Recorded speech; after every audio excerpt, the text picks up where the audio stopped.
What's up, everybody? Thanks for listening to Here for the Truth. My name is Joel Rafidi. Got my co-host Erasmus with me, and today we have the return of Michael Tsarion for, I believe, the fifth time.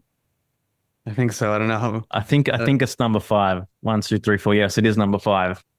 The legend himself. For those that are, I guess, fans of our podcast, he's a man that needs no introduction. Erasmus and I met through Unslaved. We were both fans of it prior to starting our own podcast. I listened to an episode featuring Erasmus, reached out to him, and recorded episode 1, and the rest is history. But today we're diving into a subject which is one of my favorite topics to talk about, which is the tarot, astrology, the inner zodiac, the sacredness, and the ancient connections of those topics and of those systems. So, if you're into divination, if you're into esoteric arts, if you're into, occultism, then this is an episode that's really going to blow you away, we believe. Yeah. Yeah. Enjoy the episode. Well, before you enjoy the episode, Okay. I just want to let people know that Rise Above the Herd, round 10, doors are now open. Our now 10-week program, it was an 8-week program for 9 rounds. Now it's a 10-week program. To me and to us, we've, continued to do our best and to improve upon this program to make it as holistic as possible. And to me, this is one of, the most complete holistic programs for self-development, for personal development, for you to walk your authentic path, for you to go on that hero's journey, for you to live a life of self-esteem and to begin to remove the contradictions between, who you are and what you do. So we'd love to see you inside. If you feel the call to go on this journey, then head to riseabovetheherd.co to learn more and sign up, or we'll put a link in the show notes as well. You are now listening to the Here for the Truth podcast, hosted by Joel Rafidi and Gerasimos. All right, everybody, welcome back to Here for the Truth. Today we have the return once again of Michael Tsarion, a name who, to our listeners, I think needs no introduction at this point. He is the host of the Unslaved podcast, author, acclaimed occult, psychology, philosophy, conspiracy, alternative history researcher. Erasmus and I met, and this platform began through chance encounters, including Erasmus's initial appearance on Unslaved. Michael, great to have you back. Oh, it's great to be back, guys. How are you? How is everyone? It's lovely to be back on. Thank you so much. Thank you, Michael. Yeah, we're doing well. Life goes on, exciting times, and we keep plugging along. 4th of July, how about that? Yeah. Perfect. Oh, my goodness. Yeah, well, it's interesting. I mean, because obviously that has a connection to, I think, what we're going to talk about as well with the founding of America, and I don't know the specific tarot and astrological connections there. But today, just for our listeners know, we're diving deep into Michael's view of the zodiac, the inner zodiac, tarot, his taroscopic system, and how these worlds connect. Michael, I guess to start off, what first piqued your interest in tarot? That happened, I think, in 2 phases. One was way back in 86, 87. Me and a friend or associate were dabbling very briefly into astrology. And messing about, being very, very disrespectful in one sense, or at least just transgressive, where we fuck things around, say, oh, maybe, hey, what happens if your rising sign doesn't sound right? Let's try another one. Hey, there's 10 things better, or, oh, no, that one's really doesn't work. And then we started doing this with all the people that we knew, just in this kind of transgressive, anarchic way, to say, well, I don't fucking think that guy's Leo rising. Yeah. And this is even something a little bit with the sun signs, right? And just to mess about on a park bench or just hanging around, because we didn't drink and we were vegetarians, boring people living in Belfast, and reading all the time. So this is where it sort of started, almost in fun. It was not serious at all. And then So it didn't really go anywhere. There was no theories being formed. I suppose that what had happened, though, was that the seeds of the transgression were placed then to say, I don't care what the books say. I go with what I think. This is very, very haughty. It's got hubris involved. Who are you? You fucking 15-year-old punk or whatever. What do you think I was about 20 at that time, but it's like, hold on, these are don't you see the thickness of that book? And that was published by Llewellyn, Inner Traditions. They know what they're talking about, So we did have a collection of books. And we had the audacity to say, nah, we're not going to nail anything down. So it's like this, very, very rebellious type of spirit. And that was it. But when I left for America in late 89, I didn't stop this research. I don't begin things that I don't like to be into, right? And I don't drop them, ever. So I held on like a Tasmanian fucking devil, right? All these subjects, and very incrementally carried on. Oh, there's a video on astrology. Oh, there's another book. Hey, look at these bookstores over here. They're even better than the ones we've got over home. So I start accumulating these books and studying, like I did the other subjects, right? Kept going with an eye to the falsity of what they were saying, planetary attributes, correspondences, the stuff of astrology. Exaltations turned out to be a very, very big one that was huge for me. These things called planetary exaltations.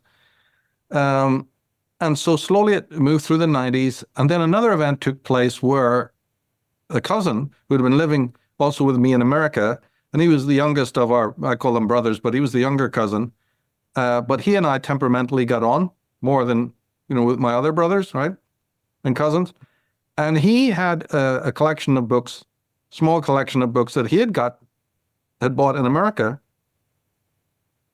And he didn't really have a visa. He was sort of on a strange visa that was arranged by family members.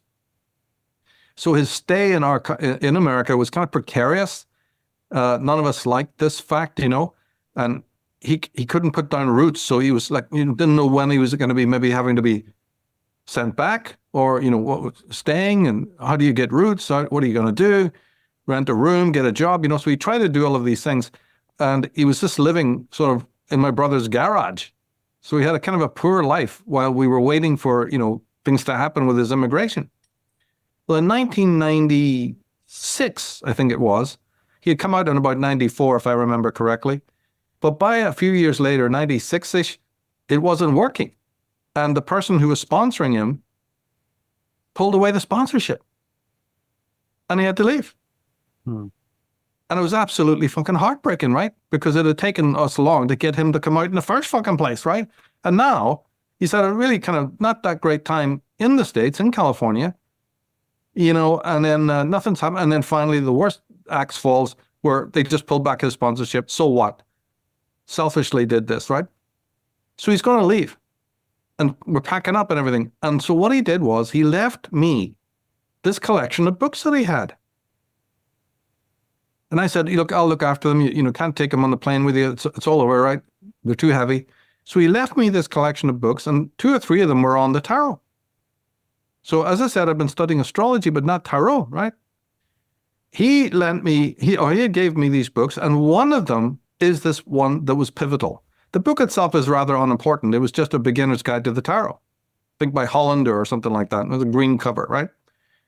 I'm looking through this book, and I was driving taxis at the time in the San Francisco Bay Area, so a lot of downtime. And you'd park and start reading. And I had his collection of books with me. And on my guitar, obviously, in the front seat. So I would just sit there all night and read. In the middle of the Silicon Valley, it was a really paradoxical type of situation. Yeah. And when I was reading this book, and then later also when I got a more steady job, I kept reading this book and finding all what I considered to be error.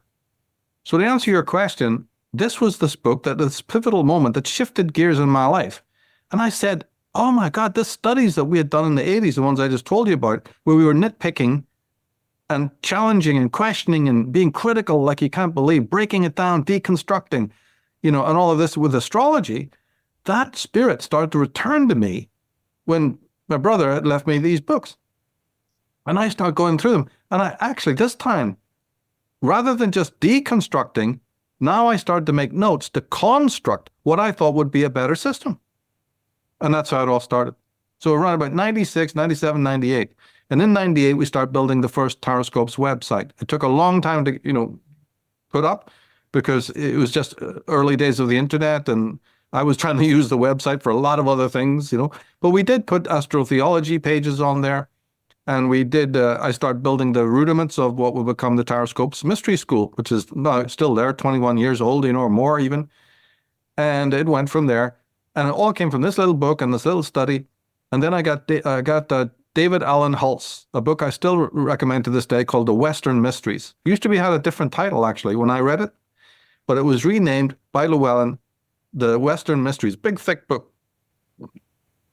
Excuse me. And that one had these tables of correspondences from all these magical traditions. It's really, really helpful book. And in it, he had the Golden Dawn system, right? The Hermetic Order of the Golden Dawn system laid out in these tables that MacGregor Mathers and A.E. Waite had organized for the tarot archetypes. And when I looked at that, I said, this is good. This corresponds with what I've discovered independently. They're miles ahead, of course. I'm still in a rudimentary stage, right? But so I start getting into this Golden Dawn system, which has some very controversial things in it. The way that they align the Hebrew alphabet with the tarot cards. So when you pull out a tarot card, you see these little Hebrew letters sometimes on it, right? That's controversial. What are the assignments of the Hebrew letters to the tarot cards? They're not all the same. Paul Foster Case, the great occultist in America, he had a different system. William Eisen has a different system, right? The French decks, from the medieval and later periods, all have a sort of a different attribution. This would be somebody like Eliphas Levi, but you get Oswald Worth. I won't go through all the names, right? So suddenly I realized that MacGregor Mathers, whose real name is Samuel Liddell, had done the same work that I was doing. Only he had a brain and I didn't. He was way ahead, but he was doing something of the same work. He was building rope bridges and being innovative and saying, I don't like the Italian system. I don't like the French system. I don't like the way this tarot studies are all. So he scrapped it all and came up with his own system that was the backbone of the Golden Dawn system. And when I looked at it, I went, he's onto it. He got it right. Aleister Crowley basically adopted that same system because he was a member of the Order of the Golden Dawn. Mm-hmm. And so he adopted, by and large, that same system. Now, later he made some tweaks, right? So when I teach the tarot, I have to mention those tweaks. I don't know if we'll get into it here, but he made a few tweaks, but they're really not that big of a deal. He sticks to the Golden Dawn system that MacGregor Mathers and A.E. Waite, put together. And so that then, to me, became the true Western magical tarot system that, had to abide by.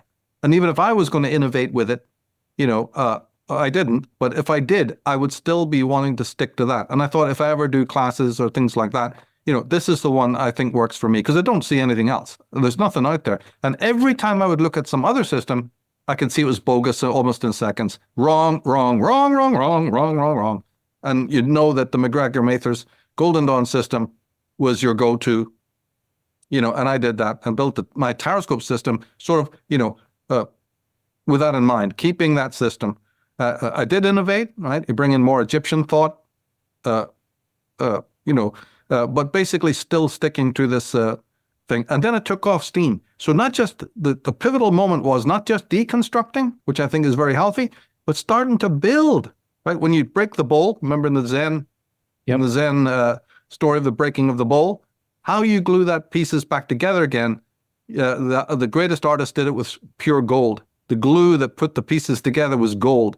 So I always liken what I did to that. I took the smashed pieces of what I had deconstructed, but I put them together in a way that, had this special innovative content where tarot, astrology, numerology, and even Kabbalah would all be linked together in this system, the Taroscope system, basically.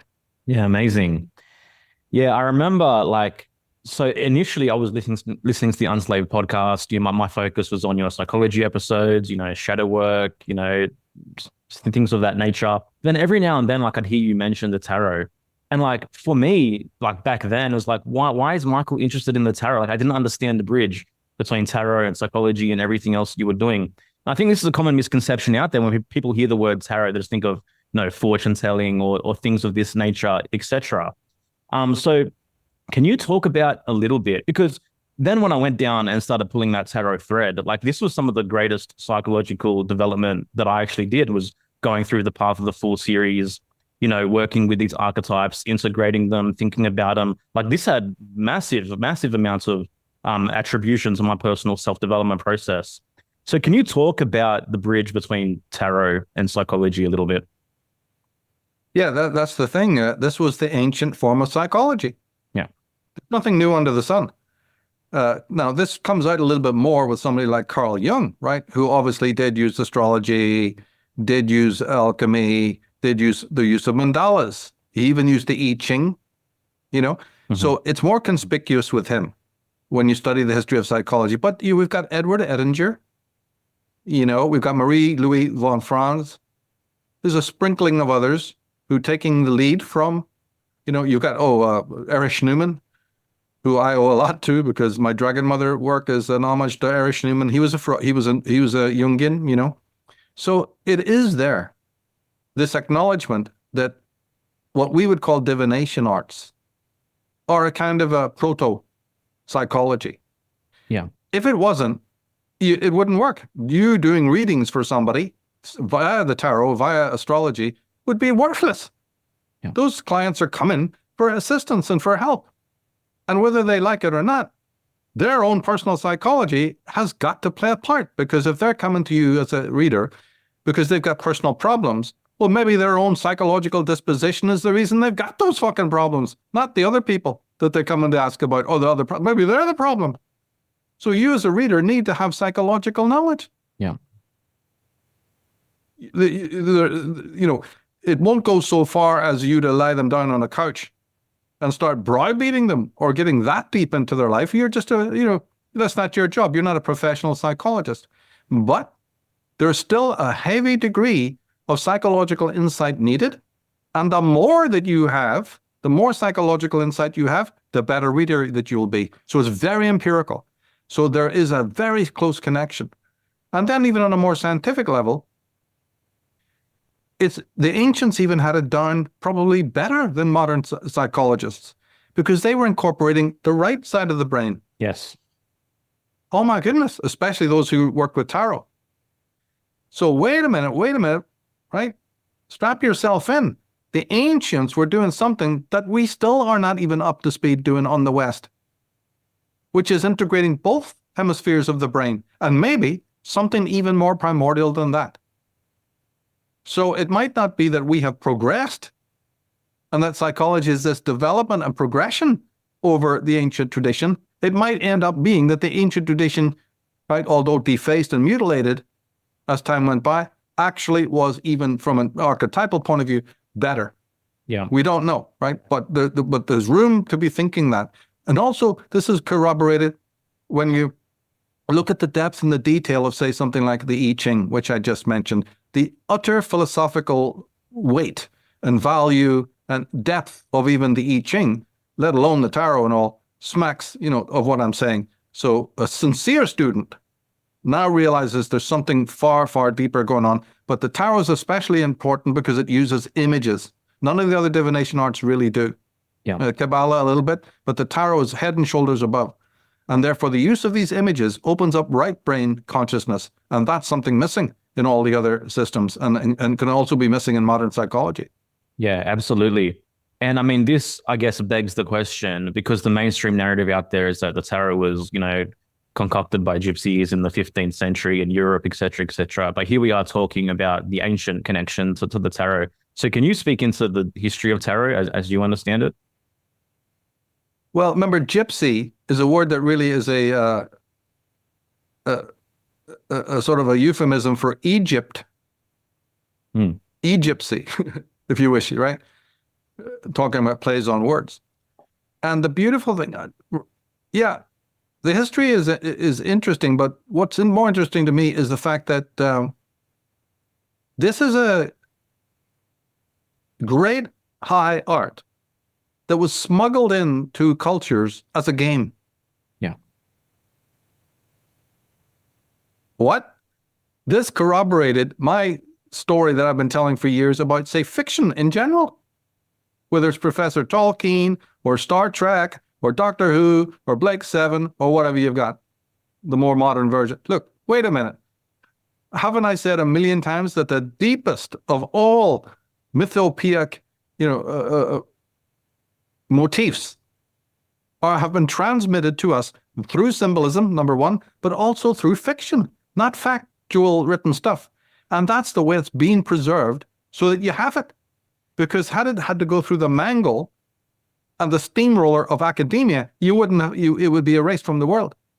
Because these people urinate on knowledge to say, this is our territory, pal. We're putting this under a categorization. We're classifying this, and it's not for you people. Under the academia, amazing I don't spit when I say the word. So the ancients somehow knew that in a single deck of cards, and I'm not just talking about the tarot here. I've done work to show that the ordinary 52 playing card deck is esoteric, believe it or not. This blows people away. And so on, right? But in any case, vast truths and brilliant arts from the ancient canon, right? Like opening in Aladdin's cave, are there in plain view. So to me, that's the really extraordinary fact that stands out, when we discuss the history of it, that the brains of the people knowing how to encode and encapsulate in the simplest childlike little games and forms, rolling dice, playing cards, scratches on a turtle's back, that became the I Ching. In the Druidic tradition, it was just writing on leaves. That's why books still have leaves. Pages are still called the leaves of a book, because originally leaves were what was written on, And all of this kind of whimsical level is what's fascinating to me, rather than the more didactic, okay, Charles IV used it in Italy, they had it this way and that way, That is all almost irrelevant. Now, but there is an article I did, it's on the Michael Tsarion website. It's one of the old ones from the old website when Taroscopes was built. And it's called The Egyptian Origins of the Tarot. And it's still there. It's right on my Michael Tsarion website right now under articles. And that one deals with this one fact of tarot, which I think that it has Egyptian origins. Not only that, but it seems to me to have come out of Egypt, at least the tarot that we know. And then I make the argument for that. It's not that everybody has to believe that, right? Mm-hmm. See, also, in the oldest Celtic legends, there's what's known as the 4 treasures of Ireland. And they happen to be the tarot suits. The 4 treasures of Ireland. I mentioned it, I think, in my Atlantis book, another work, right? The 4 treasures of Ireland are the 4 tarot suits. But in Egypt, when you lay out the major arcana, I don't think it takes a big leap for you to be able to see that the cards, from 0 to 21 relate to Egypt. And I think quite strongly. So there's this big Egyptian connection, even though there's anecdotal stuff about Ireland there, that the ancient Arya had it. Well, the Arya already traveled anyway and got to Egypt. So when you understand it as being an Aryan artifact, then I think things start to fall into place, But the trouble with the history then, on the dark side of it, is that so much of that history has been obscured and hidden and buried by, guess who, right?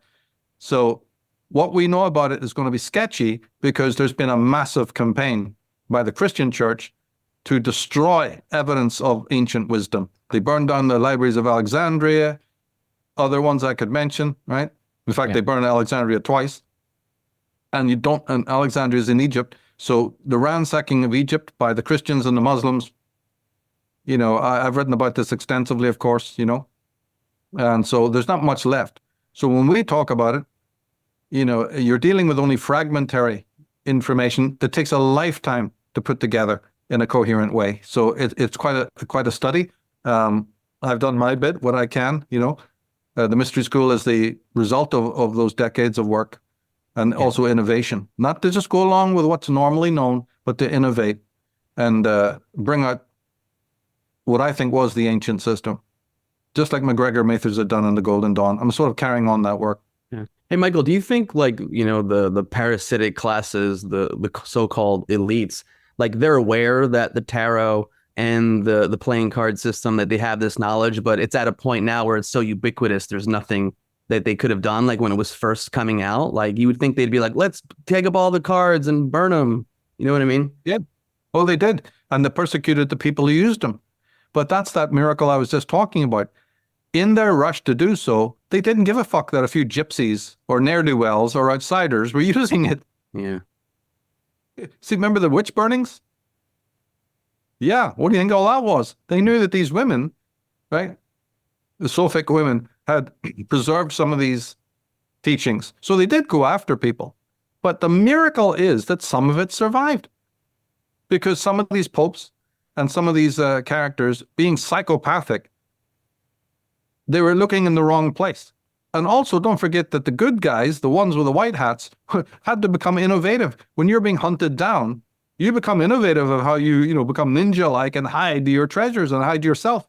So there's innovation on the side of the white hats to say, hey, we'll conceal, we will encode into fiction, into little children's games, some mighty secrets. And then this was done across the board. And that's how you get this divide between the exoteric and the esoteric. People talk about that, but they never explain it. This is why. The exoteric was put out there to be decoded, like Alvin Boyd Kuhn, right, will tell you, and Godfrey Higgins. They were teaching us that the exoteric is the sort of window dressing to lure you in so that later an initiated person with the keys of decipherment goes more further into the esoteric, right? But the exoteric is needed too for the marketplace. And funnily enough, it's worked. Funnily enough, this system of concealment and camouflage actually worked. So that the exoteric mind can't fucking decode what they're looking at. Their own ignorance provides the protection. You gotta love it. Now, a short break from the episode.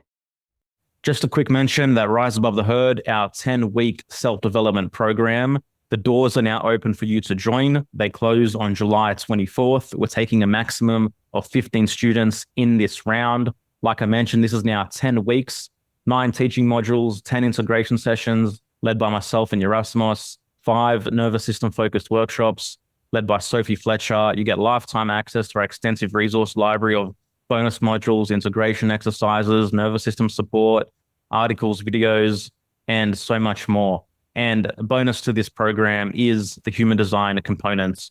For those that are familiar with that system, every single student receives a one-on-one 60-minute human design reading with Yerasimos, plus throughout the 10 weeks, unlimited access to human design support via Sophie and Yerasimos.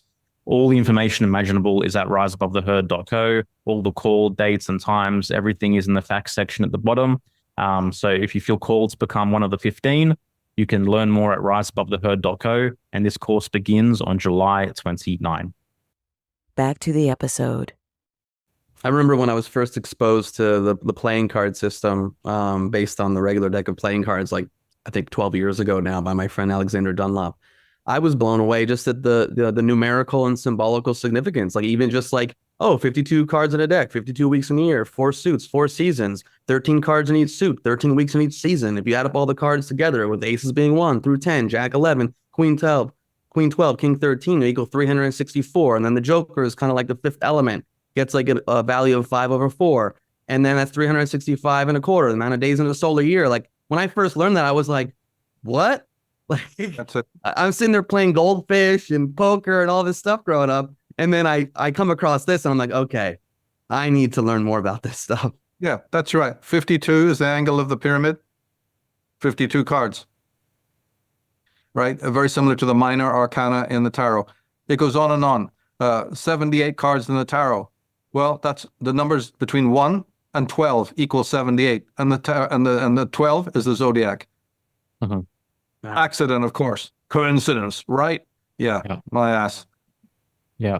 What is the connection between playing cards and tarot cards? Well, I think that there is a connection, but the tarot is so mighty. I would say that the court cards are more the obvious. Yeah. But I think that the playing cards are more to do with the dimensions of the pyramid specifically, whereas the tarot, we're dealing with the mysteries of the stellar occult, and not so specific. The more general, to do with the zodiac, and not the zodiac we know today, but a larger zodiac of more constellations. There's 88 constellations altogether, you know. So the tarot is much more scope, is the way I look at it. That it had more themes to deal with, themes that we're still not even familiar with, philosophical themes, hermetic themes. My God, the first card alone, the Fool, contains about, you have to change your thinking even to get to write down, to cogitate the meanings of even that single card.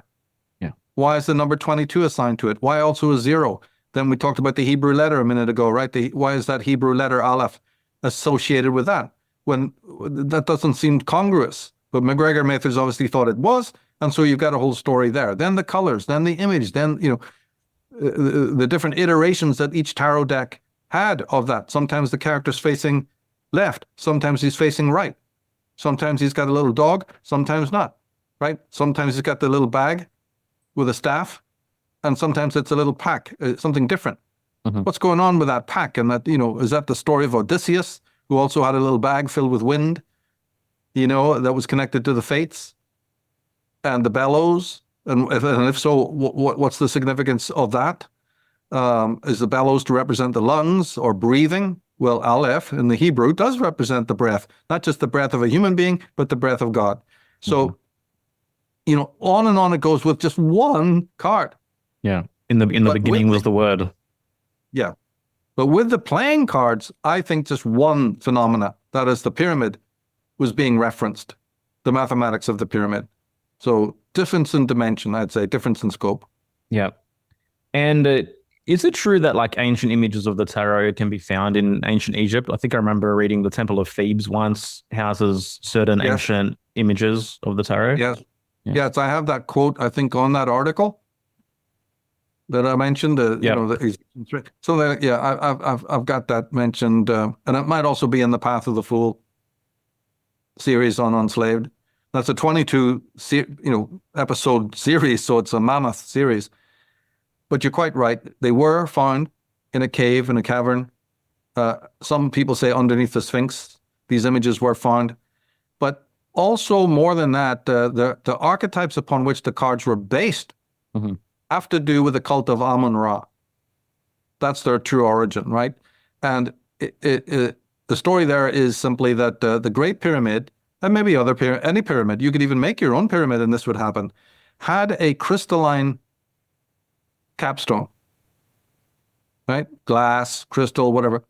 And when the sun was at its most high, and this is the god Ra we're talking about, would shine through this crystal that had been specially made by the priests, and it would cast these weird squiggly shadows below the pyramid. And when the priests would climb up the top of the pyramid and look down, they would sort of see that these snake-like images existed. And that is the source of the so-called Hebrew alphabet, which is not Jewish, it's Ibaru. And the Ibaru were the high priests. It's the old name for the high priests of Egypt, the Ibaru. A word that was also mutilated and purposely misinterpreted, misconstrued, right? Hidden within it is also, connections to Ireland. I go into this in a page that's on the Irish Origins site, the Irish Origins of Civilization.com site, under the page called etymology. People can look on the site, find the etymology page, and it's all of what I'm talking about is written there. And so these squiggly lines started to be the characters that we have Aleph, Beth, Gimel, and Daleth, and all the way down, you see, to Tau, then became the Hebrew alphabet, but it's really the Egyptian alphabet of the priests of the sun cult of Amun-Ra. So that's its origin. And then the figures of the tarot, that's the prototype. They were built, they were overlapped on these squiggly lines and tried to be, so the chariot, Chaith, Taith, the lion, it just evolved from that. A very right brain process. Hard to follow for moderns because they're all stuck in their left fucking brain, right? Oh, you can't get this at all, right? But to the ancients, no problem. These are built as pyramids. These are mappers of the heavens. Yeah, and not a problem for them. I got a quick question. This cavern that you're talking about, is this something that has just been passed down, like this knowledge that these images were there, or can someone that wants to just go right now to Egypt, can they go to this cave or cavern and see these ancient images? I don't know. I only know the source that I read from that. Whether it's in Egypt, I doubt it. See, after the desecration that's been done in that country by the Christians and the Muslims, specifically the Muslims, it's a miracle to me that anything is left. So I don't hold out any hope on that. Okay. But I do trust the source that said it, because that source comes from people like E.A. Wallace Budge and some of the original archaeologists who went out there. So yeah, I trust that source. Yeah, cool. So like this, these Hebrew letters that were formed through this crystal, like in your review, approximately like how many hundreds of thousands of years ago, like was this? Because I just find it so fascinating that, this tradition has continued to this day. Oh, it's a long time. Goes back before Akhenaten, probably right back to, a very early stellar period where they messed around with this stuff and worshipped the sun. And in their worship of the sun, they were looking for a way to transmit the beams of the sun to Earth. Remember, even in the Atonists have that, the symbol of the sun with 14 arms and hands coming out of the sun, and you even see this kind of stylized in modern corporate logos. But let's not get into that. But these guys in the ancient times were very fascinated with transmitting the power of the sun and of individual stars, by the way, individual starlight. If we get to talk about the Inner Zodiac later, maybe this will come back up again as a theme. But they wanted to find a way of capturing, and so crystals became important just as part of this whole dynamic. Other things as well. Sort of Indiana Jones-like, right? But then they realized this pyramid shape was important. So the pyramid, the stone one was built, then the crystalline capstone. That's why it doesn't have a capstone, because that was taken down. That's sacred. That's the property of the priest. Right? But once a year or at certain moments of time, probably the solstices and the equinoxes is my guess, they put the thing back up again. And the words of Ra, in the beginning was the word, the logos. Yeah. Absolutely, that was it. Christians didn't invent it. The Egyptians invented it. They put well, it's not to say that the Irish didn't have the same thing, because they're all Arya. So in each of these countries, these pyramidical forms were used. The word of God was written in the sands below. They thought, oh, thanks, God. Thanks for talking to us. Okay, son, we got it. Yeah, these are your codes. And everyone then was allowed to interpret those squiggly lines in whatever way they wanted. And they became, as I said, they later on called Hebrew alphabet, based on a butchered, the real Hebrew are gone. They're wiped out. And so now we get the Hebrew, which is the word that was adopted by later Jews who thought of themselves as the new Hebrew. They're not, but they thought of themselves. They did a pretty good job. You got to give them some stars. And they preserved some of these traditions. But they're not the original Hebrew, right? But coming out of Egypt, they were in Egypt. And they were the high ones. They were the Hyksos, right? The Israelites. And so some of these old traditions, especially of the sun cult at Heliopolis, because that's where these Israelite Jews were situated, right about that area. The Hyksos ruled Lower Egypt at the exactly at Giza Plateau where the pyramid is. So it's not a surprise then that they were sun cultists as well. And as part of their book of the sun, as part of their rituals, they preserved the older relics of the real worship of the Egyptian sun worshippers in the Israelite canon. And that's how you get the abuse and use of this word Hebrew. If people go to that etymology, maybe you guys can link up to that page. And, the whole story is laid out there. And also, I have a little section on this thing about the squiggly lines. Now that I remember, on that page, there's also information about this pyramidical, and I give you the references. It's all sourced where that information comes from. Is this from your article? The article? Yeah. Okay. No, it's from a page on the Irish origins of civilization.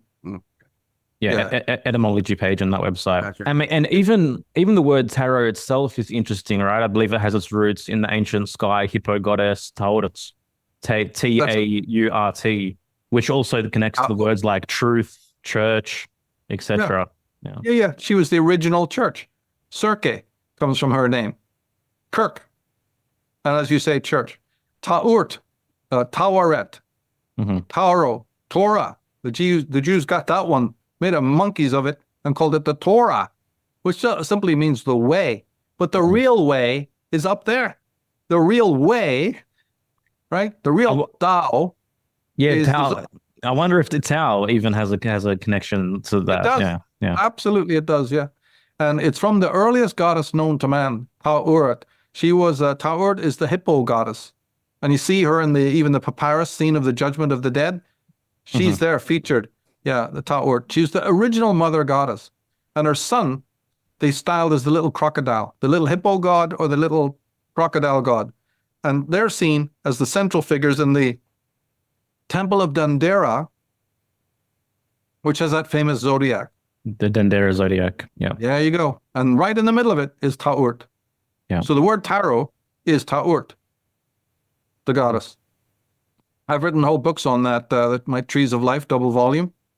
Yeah. Goes to this part of the sky, goes into that, circumpolar region up there, which has an entire mythology connected to it that's separate from the zodiac. People who study astrology have no idea that the original astrology wasn't the 12 signs of the zodiac, but the circumpolar 7 stations of the pole. So I've written 2 volumes on that. The Trees of Life, double volume. Yeah.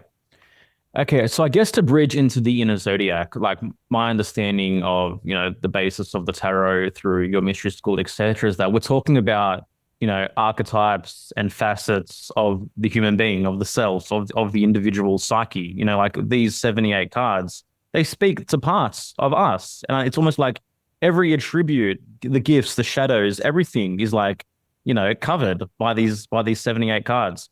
So can you talk about, I guess, the Inner Zodiac and how that came about and how that connects to the tarot? Yeah, well, see, this is just my innovation. The calling, I would say, that I had back in the 80s that was very unstructured and purely deconstructive, but it was a calling, right? Yeah. And when you follow a calling, it leads your thinking. So it's really not you that's even doing the thinking. It's the calling, so to speak, if you get my point, right? But as time went by, and then around about... I think there's a great Jung quote. It's like, it's not we that possess creativity, but creativity that possesses us, which I think speaks to that. Yeah. That is exactly what I mean. Yeah. We are possessed by, right, the creative. Yeah. These forces possess us. We do not possess them. That's absolutely brilliant, Joel. And somewhere as it moved through the 90s, more towards 2000 and all of that, this started to take shape. An innovation to say, I'm not satisfied with the traditional foundational accounts of why astrology works. That's all it was. Just this total characterological, temperamental dissatisfaction with the story of how planets are meant to affect our destiny. And I just don't believe that they do in the way that's been described. Granted, the moon is the only one of the so-called planets that has some sort of physical effect upon us. But then again, even that doesn't work because the moon's effects are mostly on the tides, mostly on the physical earth, the geoid, not on personality. Right?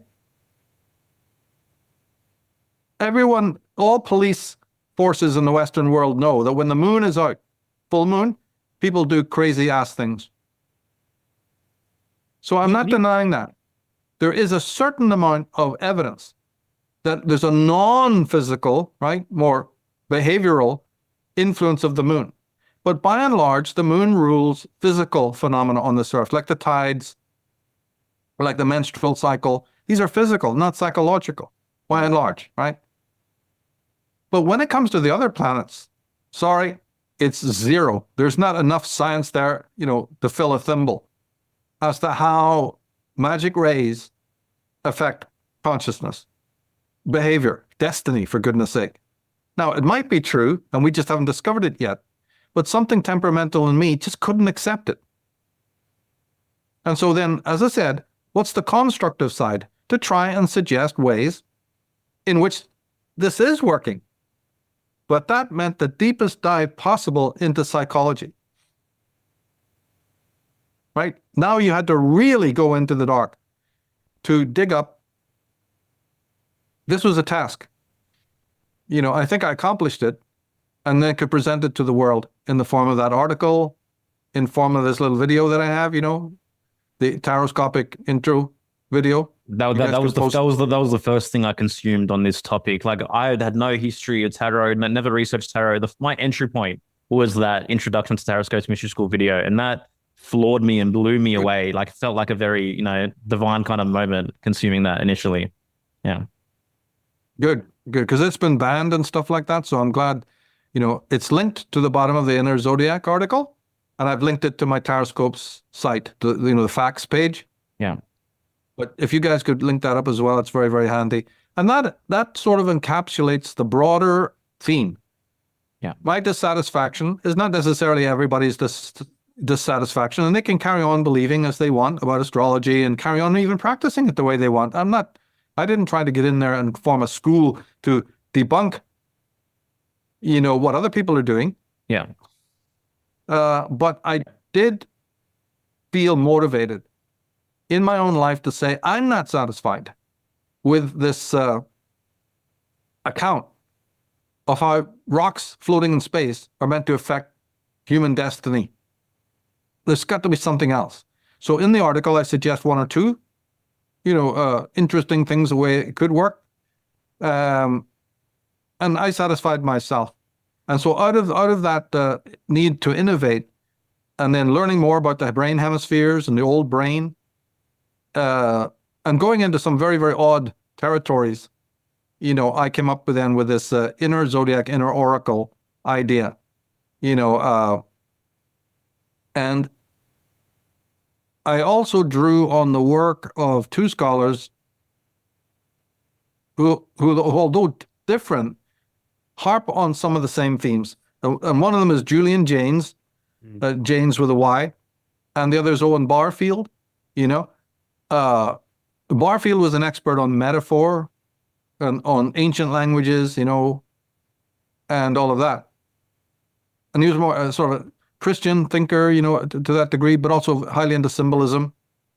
And I found in their work, they don't speak about what we're talking about, right? But in their work, when they're talking about other things like language and history, I found some evidence that I thought could apply, to the story of the Inner Zodiac when you chalk it out, rather than, yeah,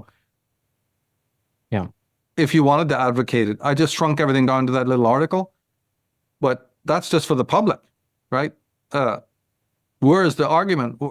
How do you verify it? Well, I felt that you had to go into some very bizarre areas of neuroscience and psychology, to do that. We can talk about that if you want, but that's an overview. So that I could tease out possible connections between, the heavens above and the person, like as above, so below, the old Hermetic adage. Yeah. And look at it from a completely different point of view than traditional astrologers do, because it just seemed to ring hollow to me. Right? Astrology works and everything, but the account of the archetypal foundations of why it works didn't hold, at least for me, didn't hold together. Yeah. Did Julian Jaynes, he wrote that bicameral mind book? I think I've heard you talk about him on a regular basis. Yeah, it's called The Origins of Consciousness in the Breakdown of the Bicameral Mind. And this is the book that I turned to in this desperate hour, as I was building out.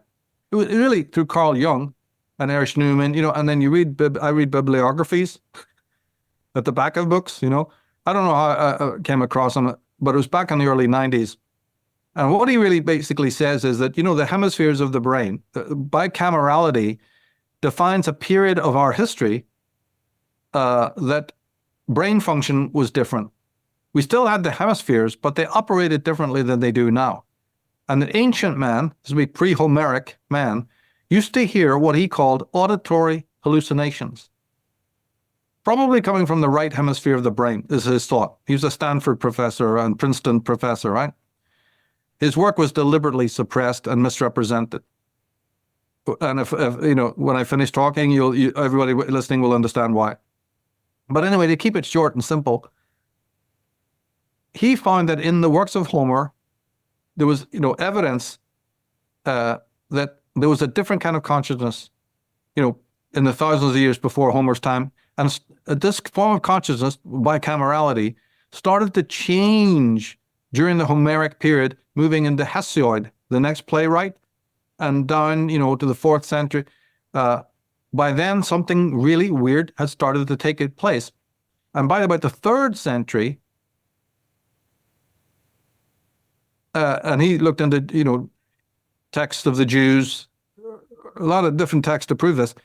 This self that we now know and experience as this I, the central I, started to come about, but wasn't in existence. This level of subjectivity and me, the personal I, didn't really come to bear, through the literature, through the traditions. But he's pointing out that even our own shrunken sense of I-ness is still manifesting as a voice in our heads. You have it. I have it. Everybody has this voice in their head, right? Okay, he thought. In the ancient pre-Homeric period, he thought that there was these audio hallucinations, and they were known as the voices of the gods. And what this was all about was that the voices of these gods instructed the human race to do what they were doing. People did not have a personal will or personal volition and acted entirely by way of instruction of these inner voices.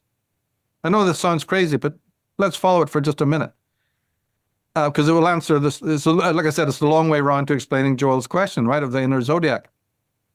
So mankind was instructed from morning to night. The little voices said, go and cut the field now. Go and plant the seed now. Go and harvest now. Go get the water from the well now. Go look after the sheep now. Right? James later says that one of the reasons why these voices sort of declined might have been because of large enlargement of towns and cities. As you got more and more people, things worsened. But in small villages, in smaller townships where there wasn't a lot of people, this was what was going on.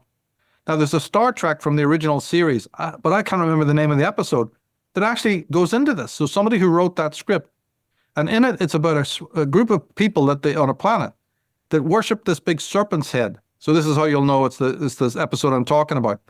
And the serpent, big, like Tiahuanaco or somewhere like that, this big evil-looking serpent speaks to the people. And they have these little antennas on their necks. And all they do is obey whatever they're told to do. You will bring the apples to me now, right? So they go and harvest the apples and bring them all, right?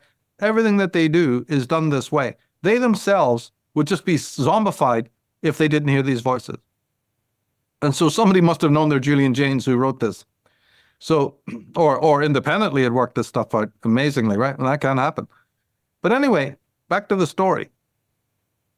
Around about the time of Hesiod, Julian Jaynes noticed that these voices started to fade away from humanity. And he tries to give a few reasons why this might be, right? And so what this did was it left people completely unmoored and apathetic and zombified because they were no longer being told what to do. And so like a bunch of ghosts, people started to mill around without instruction. And it caused one of the biggest, apocalypses that we know. He sent us maybe, see, Homer was eight centuries, but this catastrophic, but he was only writing about previous times. So Jaynes's actual period could go back to almost 3,000 years ago. Because remember, although you mentioned Homer is only writing in the Iliad and the Odyssey of ancient Greek history. Oh, wait a minute, right? So that pushes these dates of the actual happenings even before, just to make that point. But at some point, these voices started to fade and people went fucking mad. And this is when a lot of things started to happen that opened, for want of a better word, the modern age. Modern thinking, modern consciousness, right? The hardening of what we know as the single unitary monad, the self, which is still a voice in your head, came about. slowly, very slowly, and other things. But what happened was this. In the panic of the masses of the people, that the voices had faded, couldn't hear. It's like a radio. You can hear some crackling, right? But you're fidgeting around with a knob going, come on, come on. And then a little bit, something will come in, and a little bit, it'll fade away. This is what was kind of taking place. So then what changed in history was that only very special individuals started to take on more importance because they were the last in line of the ones who heard the voices more clearly. So whereas before everyone heard the voices, now it was a particular so-and-so in your village, in the town, living up on the cave in the hill there, that everybody started to say, we'll go to him or her because they still hear it loudly. Get round there. And this became the cult of the priest and the priestess. This is the age of the cult of the time when people gathered around a specific leader. Now, don't you tell me how important that is for our age. Yeah. This is not only the genesis of priesthoods, it's also the genesis of royalty. Well, it was a so like when you lay out the was it like God had left them, and then so they had to outsource their power to the guru now. Precisely right. That's where it all comes from. If you lay out the major arcana, this story is, I believe, concealed in the major arcana, by the way. I just want to anecdotally say that. Because don't you have the emperor and the hierophant side by side? Okay, hold on. So, but back to the story. This outsourcing now took place, and instruction was still given. Nothing like what was before, but some so-and-so on the hill there, and he liked the feeling of this. Jeez, look at them all coming around me. I do hear these voices. So, all right, you go and till those fields over there. You build my ziggurat over there. You go fish over there and bring me some of your spoils. And this is where history starts to come along. People lacking it inside become dependent on the individual. But they also become dependent because they believed that if you build a shrine or a silent place, you can hear the voices of the gods again. So this is the origin, Jane says, of temples, shrines, churches, and so on. Wow. Private little spaces, even in your home, even a little alcove in your home with a candle burning. He said this is also the origin of what's known as votives. We know them as little icons, where out of wood or stone, you form little tutelary spirits, right? Little gods. Statues, lingam stones, whatever, figurines. Yeah. And they found these back on the time of the Hittites, it goes back to the Paleolithic. Figures of little goddesses. They don't even have to have heads or distinctive features. And you put these in your home because first, strangely, it seemed that the voices of these gods, Jane says, was coming through these little votives for a while. This is another thing that happened until it also started to fade from them. Now, those votives are still preserved in the Catholic worship of the Lady of Guadalupe and, this Black Madonna and the Madonna worship where the fixation on statues and candles and churches and things like that. We're still doing it. Of course, we're still doing it. I even think about like confession booths. Like, do people go in there to hear the voice, All of this Baptist stuff and evangelist stuff wouldn't exist without it. You're absolutely right. Then another phenomena came, which is the age of oracles as a development. Because the voices had completely faded by later times, now we really needed what you described earlier as the guru. Now came this real emphasis on a central figure, a central oracle, a lot of them women. Something also started to happen here, where the females became the oracles who were saying, whether they were telling the truth or not, we can't tell, but they were saying, we hear the voices of the gods. And so oracles were set up in certain, important sacred places that have been sacred for a while. But now this is where even the Caesars and the emperors and their wives, this feature that everyone listening to us should know this, right? The history of Ephesus and Delphi and other places. Celtic Ireland was full of it, or pre-Celtic Ireland, I should say. So this is when this started to happen. Now, see, as we're creeping forward here, we're getting to answer your question. Because now the oracle is doing what? Divining, giving prophecy, speaking in the name of the god or the goddess. And you ask questions to it. After the age of oracles started to fade, for whatever reason, man found himself now back in the same fucking panic. I need instruction and I'm not getting it. Yeah. So this is the age now, right? We had the age of the priest, we had the age of the shrine, we had the age of the oracle. Oh, and by the way, in the age of the shrines, also big mounds of the dead became places that people went to hear the voices of the gods. So this is where you get this strange building of mounds like you find in Ireland, but all over the world. And sometimes there's even been noted that there's mass grave sites. So this would be where cenotaphs come from. The idea of a commemoratory mound of the dead. Native American Indians were all into it, right? And it used to be that if you hung around these places, you would hear the voices of the dead. And of course, the skull worship, which goes back very far in antiquity, might also be a remnant of this. It's huge in the history of Mexico, where I am now. The skull worship, the Day of the Dead, etc. Yeah. You bet. And even the crystal skull, who made that and why? Yeah. Right. So we're covering a lot of ground here, but it's very important. Mm-hmm. So after this age of these somewhat morbid but also necessary forms of worship, we get to the age that I call, because of divination. So as I said, the long way around answering your question.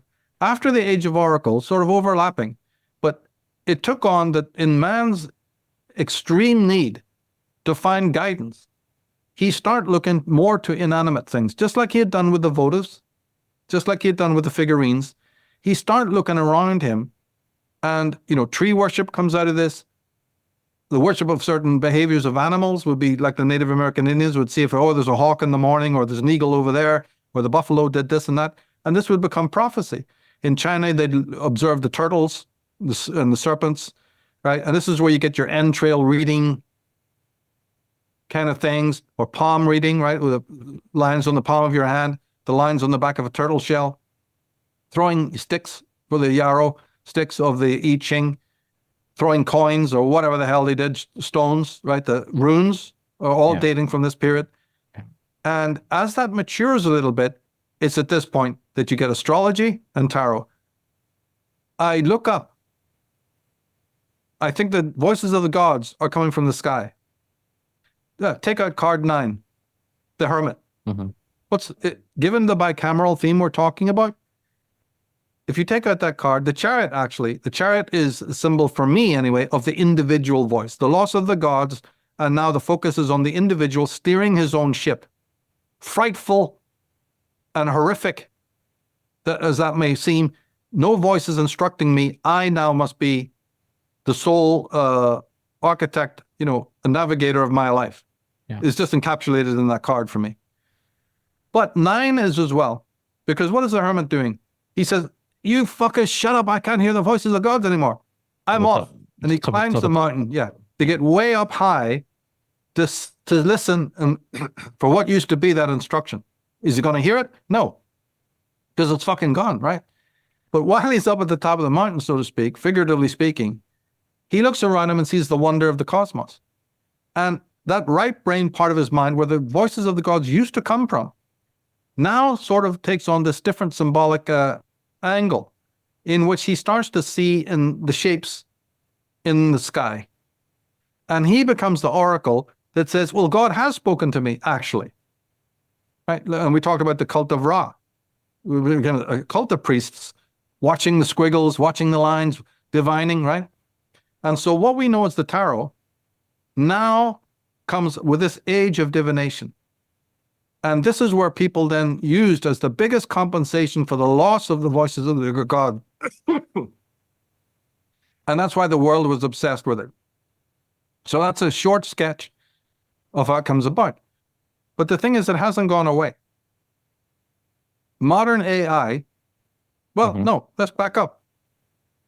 The very digital world, kingdom, the computer, is part of this long, long desire to give up personal volition and hear the voices of instruction from within. It's the only way it can be put. Man has never lost his desire to be told what to do. We just said that eras of kings came and went. The teacher, the priest, the priestess, they've made money. They've retired to their paradisical houses. Now we got the imams, we got the fucking mullahs, right? You got the Joel Osteen, Judith Myers, mega churches. Last night, God talked to me, Robert Tilton, and people in their millions coming all over the world. Modern world, are you kidding me? For instruction. Doesn't matter how bogus it is or how much you got to pay for it. This is what's going down. So the human race has not in any way changed. That is why you have so much madness in the world. That's why any leader can jump up and lead the flock. That's why religions exist. That's why fundamentalism exists. It's all to be told what to do. In the frustration, now to bring it to its conclusion, in the frustration, man has been so innovative that he actually created this simulated world of the computer world, right? What we know as the internet and all of this, in order to build a new God to instruct them into how to live. So this is how I take Julian James's work. He died long before this, age came upon us, but I believe it's absolutely apropos. I'm a big fan of his work. And I think that AI is the latest iteration of this fucking need that is so deeply placed to lose selfhood, right? To lose it and just be this mannequin that takes instruction from outside. And we're succeeding better than anyone could imagine. We're hurtling forward back to a bicameral period, wanting to give up the stress of being a self. And I think a lot of things in the world are explained by this, and a lot of things in general history, the whole history of the world, can be understood with this unfolding of the loss of the voices of the gods and the needing of it to be returned. It also explains things like schizophrenia, and other things that we can't talk about. But just the idea of a metaphorical space inside your own head where that so-called I lives, and when it lives as a voice. One can get into a lot of different things from this. Not just the neuroscience of the splitting of the brain, hemispheres and all of this, but what Julian James brought to the table is invaluable. It's been thrown off the table, sadly, but I resurrected my work in order to go the long way around to explain the inner zodiac. And that is that these are remnants. Why it works. It's not from magic rays of the stars, not from magic rays of planets, but from their equivalents within. The need to replace the voice of the gods motivated us to create the divination arts as the last echo, the last crackling of the radio, right, of instruction. And that's why I believe it works. And that the astrologers got it all wildly wrong when they point to magic rays and all of that stuff. They don't know their Julian James. They don't know the history of the real world and the real history of consciousness. Yeah. So when people find that certain transits are accurate in terms of things that happen in their life, I guess this is where I get confused. What's happening there? Do you know what I mean? Well, it works because it's divination. The consciousness, right, is involved there. It's added a template from its own self onto it. It's mapped onto it. And so it's this kind of a fusion of mind and matter, which is taking place there. But the root of it is the inner zodiac, not the outer, right? You have the zodiac within your head because you have the inner oracle within your head. And that oracle has changed in form, but it's still instructing us more imperfectly than it used to do when the voices were loud, right? But it is still instructing. Not everyone, because that's why a lot of people don't believe in these things. But those who do go to these arts, they are, don't you see, by using the astrology, they're dialing or they're turning on a switch that is actually being receptive to the voices of instruction again, which are millennia old. So the person who turns to the tarot is saying subliminally to themselves, instruct me like you used to do. I'm being receptive. And yet, guess what? The right brain obliges and still offers instruction. You need a lot more learning curve. You need to be aware of symbolism. There are certain provisos required, right? You need keys of interpretation. We're not doubting any of that. And you might even need some left brain interference. And that's the mathematical stuff that the astrologer is into. He's brought in left brain, calculative, logical, linear, right, templates, which I have scraped away in my system. They're unnecessary. But after you've done all of that engineering and artificing with the left brain, It does work. But it's all you've brought hunks of ingenuity into it that's really not even necessary. I'm a purist. I get rid of it, right? The most exotic fruits are found behind the plainest leaves. So get back to that. Now that they brought all this shebang in, this palaver, okay, they got a system that works. But don't tell me that that's true astrology, like you've been selling for years. Yeah. So I'm a member of your mystery school. I've studied your system. I've worked with your system with others. And it truly is mind-blowing to me, like how accurate the cards that I pull are in relation to like the question or what's being discussed or the specific problem. But there's also times I find also where like I'm doing a reading and like for myself even, and intuitively like I know the answer before I pull the card, like as I'm still doing the wash. You know, it's like my unconscious is already giving me the answer just by me deciding to engage in wanting instruction. Right. So what is happening when someone conducts a tarot reading? Is it simply counsel from the unconscious? Yeah. Yeah. Yeah, because remember the tarot procedures that I've laid out on the mystery school are actually specifically designed with that in mind. To close off the logical brain and open up the unconscious, as Jung would call it, or the right brain. That's why it works. If you're just using random stuff, it's not going to work as good. There's specific procedures, right, as you've seen on the mystery school, that actually help bracket the conscious mind, enabling this voice of instruction to come through. And you see, the symbols that are on the tarot, for instance, we just talked about an age in which the voices of the gods spoke to man. During that time when the voices were very loud, and before the time that they completely faded, there's instruction going on. So man, in relationship to his world, this would be pre-Vedic man, is very symbolically literate. And what you see on those tarot cards is the remainder of the images that became sacred to him during this bicameral period of a day when he was going around. That's where the astrological signs come from. That's how the hermit, to give that figure again, was able to perceive things in the sky, because while man was in the bicameral period, he saw things in this highly symbolic way. See, there's another event that I talk about. There's an article on the female Illuminati website called From Heaven to Earth.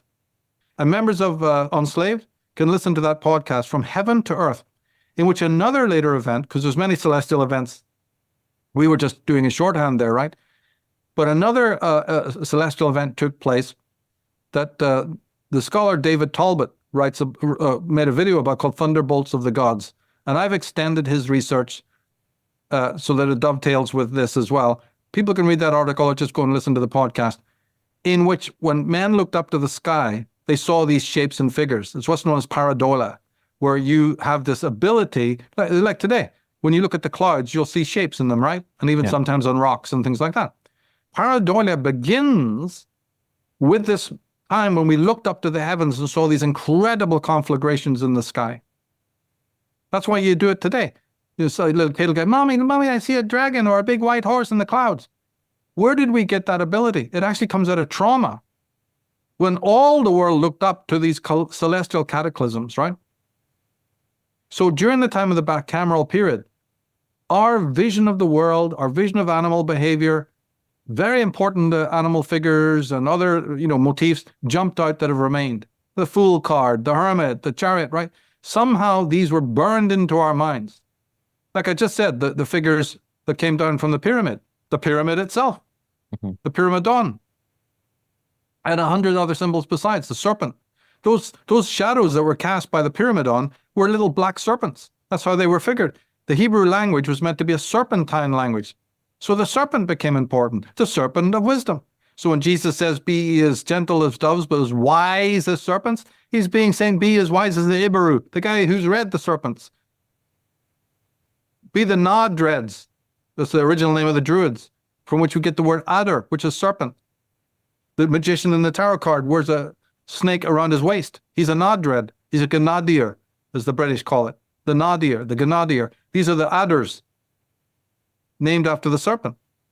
But that didn't mean physical serpents. That meant the priest of Amun-Ra, right? In the Fool card, you get a little picture of the sun, a little image of the sun up in the corner, right? And so on. There's a story being told to us here. So the tarot is the last sketches. Think of it as a sketch. These are all images that are deeply antique. Mayat on the 11th card, right? Justice, the hangman, Odin on the tree of life. Where did all of this come from? It's a massive study. I try to do justice to it in The Path of the Fool and another work.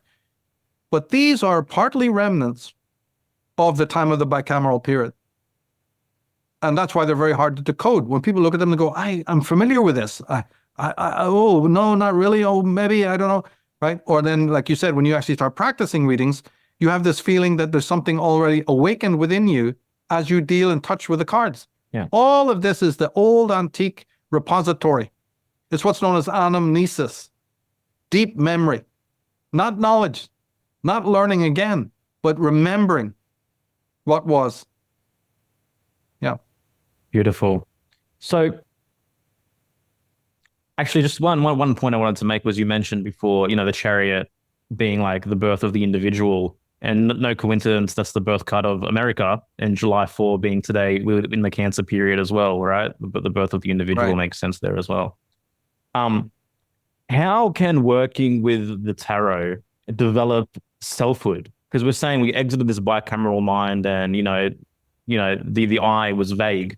But like, how can now working with these systems bring about self-knowledge and selfhood and strengthen one's intuition and strengthen one's ability to stand on their own 2 feet? Well, that is because, remember, the instruction that we are talking about, whether it was during the bicameral period or later, at the age of the oracles or the later age of divination, is actually still coming from within your own being. So even though it's the voices of instruction, they originally were internal. And your right brain is still internal to you, isn't it? So it's an attribute of the individual. Then, the I that you've just spoken about, which although granted is a late phenomena, is still a metaphorical I within yourself. It's still a self-positing I-ness, a voice, a sense of yourself that is internal to yourself. So that is where the selfhood lies. You are consulting yourself. Even if you're the hermit on his mountain, looking for something else where the voices of the gods are secreting themselves, thinking to himself, those voices are still around. It's just that we're too fucking noisy. Yeah. I'm off. I'm going on a pilgrim's progress. Yeah. The motive is still to be solo. And by the way, the Hebrew letter of the hermit card is Yod, I. Yeah. And not to mention, like, I think everyone can experience that immersing yourself in nature, in solitude, like answers come a lot quicker than what they do in the middle of a city. Yeah. You are the monad. You can have 2, you can have 3, you can have 4, but there's always you. So there's periods of time when you have to just clean the board, and find out who you are in your own self without the mirroring of another. The mirroring of another is is vitally important in life. But there's also a time in which you need to confront yourself and find out that you are what you are, right? And go down there. Now, there's problems with all of that, right? And those are the problems that a real heroic person who's committed to selfhood will take on. This is anybody can get on a horse. It don't mean the horse is going to move. And you have to stick the spurs in it. And it'll jump around. It'll crash into the fence, right? It takes a hero to pursue the challenges that will be necessary. And by the way, this leads me to an important point. One of the reasons why we're not enlightened, one of the reasons why these journeys need to take place and are so lengthy and problematic, is because, you see, there's massive, massive padlocks on what man wants to know about himself. Now, this is, again, looking at the overview of the journey of knowledge, the journey of philosophical ideas and thought, and just the journey of everybody towards the so-called, look where we are, we're, again, turning to AI right now. I look at that as a backward movement to the bicameral period. But it's also a cry saying, help us, we're still fucking stupid. We need machines to tell us what to do, right? it's a confession of our ignorance that we're constantly groping for more and more technical knowledge of things, artificial intelligence. But that means, but nobody will ask the question, why is it that we've had thousands of years only to arrive still to be very, very primitive psychologically? And the answer to that is because the root of all consciousness is self-deception. The real study is not psychology. It's the psychology of the self-deceptiveness that underlies all consciousness. Better said, we are beings that have massive padlocks, no-go area signs on self-discovery, on what we want to know about ourselves. I've gone so far as to say that it's worse with women. With womankind, the padlocks are even bigger. They could care less about who they really are. And they're more absorbed in the world of cosmetics and fashion and shopping, and they're worse. Because they have no intention of discovering the mysteries of themselves. But man is just right behind. Yeah. And so with these levels of dissociation, willful dissociation, you get pathology. You get, as I said just now, the distractions into stupid stuff. Because that is all done so that we can absorb ourselves in some sort of circus and pantomime and superficial nonsense, so that we can take a breath and never have to deal with the mysteries, the sacred mysteries, where we would have to go to discover the truth about ourselves. This is for all mankind. It's one of the reasons why I don't talk to mankind. I'm not interested in the fate of the human race. Only the very few people who, knowing what I'm talking about, truly seek. Everything I've done is designed to do that. I've never had any pretensions about getting on a podium and enlightening the whole fucking human race and all. Not when you really see the depth of what I've just spoken about. People will choose oblivion, as they are. They're choosing the oblivion of distraction, like in the Monty Python movie Meaning of Life they talk about, and all the rest of the palaver. And some people dip a toe into esoteric, give it a go or whatever, and then they go, fuck that, what was I thinking? I'm out of there. Don't want to know. It's difficult and challenging. It's difficult to find those keys of decipherment, to do what it takes to, commit to these studies for a lifelong. Yeah. And read the masters so that you can make proper headway. And then the individual is now speaking to his own being. He's allowing knowledge to come forth. He doesn't need AI, except only downstream in a more superficial way, functionally. But he's certainly not going to become so dependent on it like those people on the planet in Star Trek, where, hail master, just tell me what to do. I've given up all personal volition. That's where we're heading toward. That's where we're heading toward if we're not careful. And so somebody has to weigh up the question, do I want that for the human race? Am I okay with that? Or am I not? So it's going to be selfhood or artificial intelligence. It'll be the simulacra. These are the only two choices we've got. I choose selfhood. Yeah. Michael, I want to ask you something, because I align with a lot that you speak about with, the female psyche. But why is it that, it seems like women are the ones, getting more into personal development, personal growth, signing up for these programs, doing this, that, and the other? I just see that more often. Even just to quantify it, I think close 60 to 70% of our audience is women. 70% of every round of our program, Rise of the Herd, has been women. What are your thoughts on that? Well, there are exceptions. I'm the same boat, right? Yeah. On Enslaved, in the classes I've given on Taroscopes, these are the exceptional women who have, or the rarity. And they've gone through living fucking hell. Yeah. And the greatest enemy they have is womankind. Mm. Oh, yeah. We don't know that today because everybody's, bashing father figures and the patriarchy. No. The greatest opponent that good women have is woman. Dragging them back into the bucket, forcing magazines and images of seduction and mystique. Thank God that we've got those women who are more aware, and start hearkening back. Because remember, I just explained when we talked about Julian Jaynes' chronology, mm-hmm. There was an age of oracles. They were mostly women, Erasmus. There's no doubting of this. And so some women, some very, very rare women, are fascinated, and in their atavism, in their back of their minds, they remember this sort of lost power. And they're the ones who have the calling to go back again.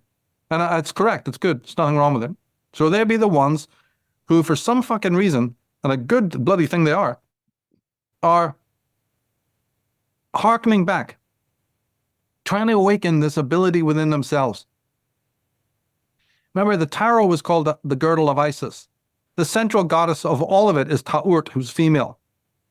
You get the Empress, you get the Strength card, you get Mayat, right, the Justice card, you get Temperance. The woman is all over it. The universe, right? The female, the High Priestess. Go figure, right? Yeah. Even the androgyny of the Fool. So the female was a keeper one time of these great divination arts, not man. The very word tarot is a goddess name. So the women that you're talking about are not a major demographic. They're a very small group. And there's even a smaller group of them who really go on to pursue things, right? In a deeper way. But they're being called by the goddess. Because they once were man's instructor in the Sophics. I call them the Sophics. But the other group of women were called the Sophianics. And this has to go back to the Female Illuminati Project and Atlantis. There's two groups of women. The ones you're talking about are Sophics. And the ones that I'm talking about are the Sophianics. That's the word I just coined to represent like satanic. Those who've given themselves over to the beast. Yeah. Right. And they're not the slightest bit interested. They're the ones, the only interest they have is black magic in the form of the media, in the forms of seduction and mystique. But their first victims are women. Before they even get the man, it's young girls, young women that they contaminate first. That's the trouble, with these TikToks and OnlyFans and the porn and all of this. It's just horrendous what's going on with the women, with the female psyche. But some women, thank goodness, are able to break free of that and go in a different direction. Yeah. And we must encourage that. Oh, for sure. For sure. What is happening when someone is born? Like, why is it that I can read my personal significator card, for example, and find a deeper resonance of, wow, this is who I am. This is who I've always known myself to be. Why is it that I can get like a human design reading or an astrology reading? And it's like, why does my consciousness have these unique traits which I resonate so deeply with, whether it's Scorpio or whatever it might be? Like, what's happening in that process when a human being comes in and they're imprinted with this stamp of whatever it might be on their unique state of consciousness? Well, that's been brought out by, I would turn, just like I told you about turning to James and Barfield and others for these, left of center answers. The man with the secret of that is really David Bohm, like a physicist. And he talked about a thing called the implicate order. Implicate order. And there's also a thing called the explicate order. Now, the implicate order is nothing more than the 12 archetypal patterns upon which all of consciousness is based. And the tarot cards and number in general, forget tarot cards, just go to numerals, numbers, right?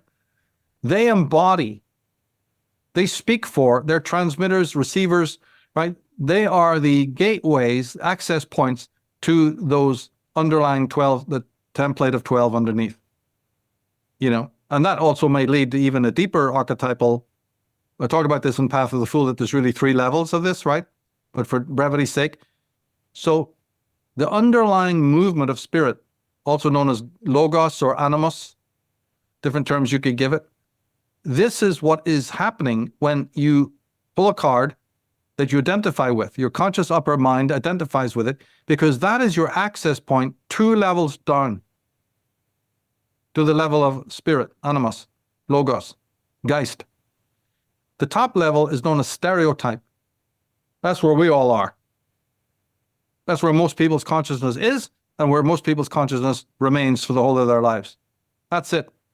The next level down was given the term mythic by Joseph Campbell and archetypal by Carl Jung. It's the same level, second level down, right? But then there's this third level, and that's what the whole Path of the Fool program is about, the series. And that is the level of the Geist, or the spirit. And it works in reverse. The lower level gives rise to the levels above. So it's the controlling level, but it's the most mysterious. Somebody might call it the Akashic record even. There's different names have been given to this, the Akash. But this lower level is the deepest and most profound and utterly impenetrable. Now, that scheme I've just mentioned, map it over consciousness. The conscious is the stereotypical, the pre-conscious is the archetypal, and then back of that, where we cannot go, is the world of spirit. There's big fences, big bridges between each of these stages.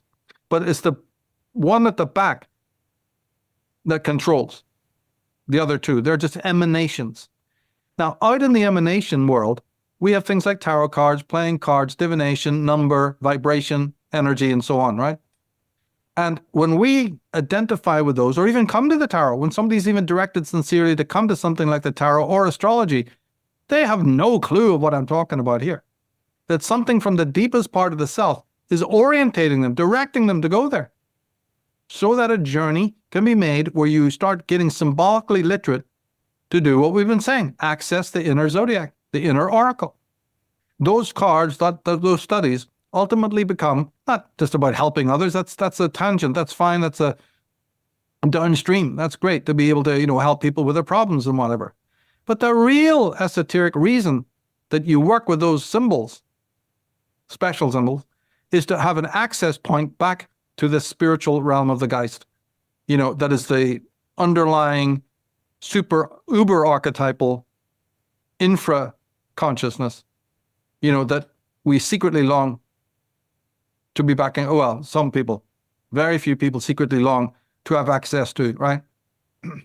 And they won't be satisfied then with distracting themselves, So it's a multifaceted thing here.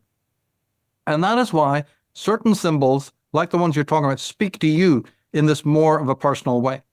And ultimately, you will have to give back from it, right? It's a metaphor speaking to a metaphor.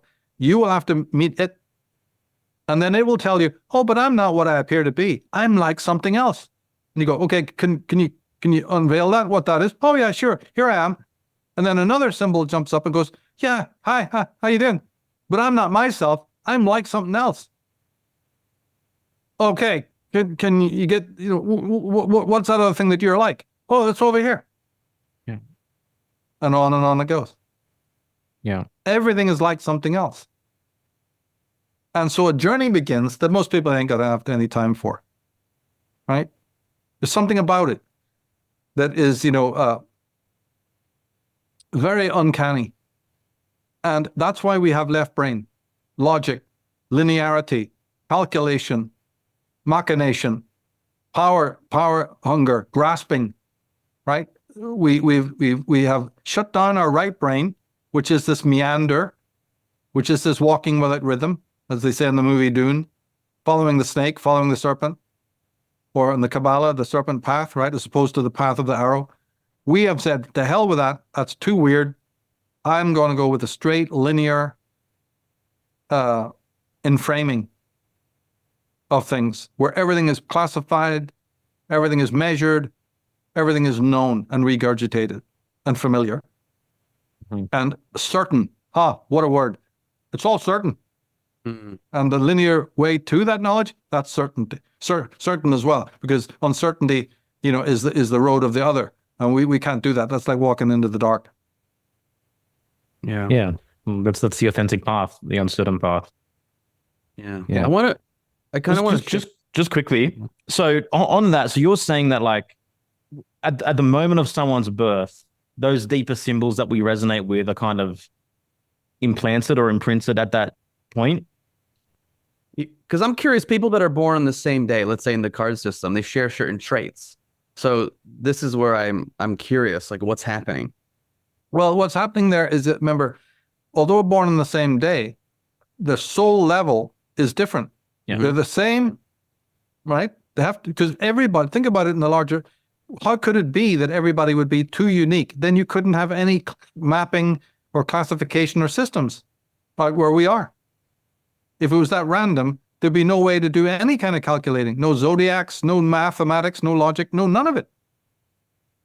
So there has to be a filtration of souls so that they come down to fit the paradigm. These the matrix, the template, which I describe as 12, but again, we could even argue about that, right? Yeah. Just for simplicity. So everyone will fit into the 12, but still at the same time be an individual. This is a miracle. I can't answer it. Yeah. It's just the way it is. But then there's this, as I said, the psychology. Each individual is an individual. It's like saying this, everybody has a head. Everybody has hair. Everybody has eyes. Everybody has a body. You see what I'm saying? But they're all different. So it's the same thing of what you're saying. How can that be?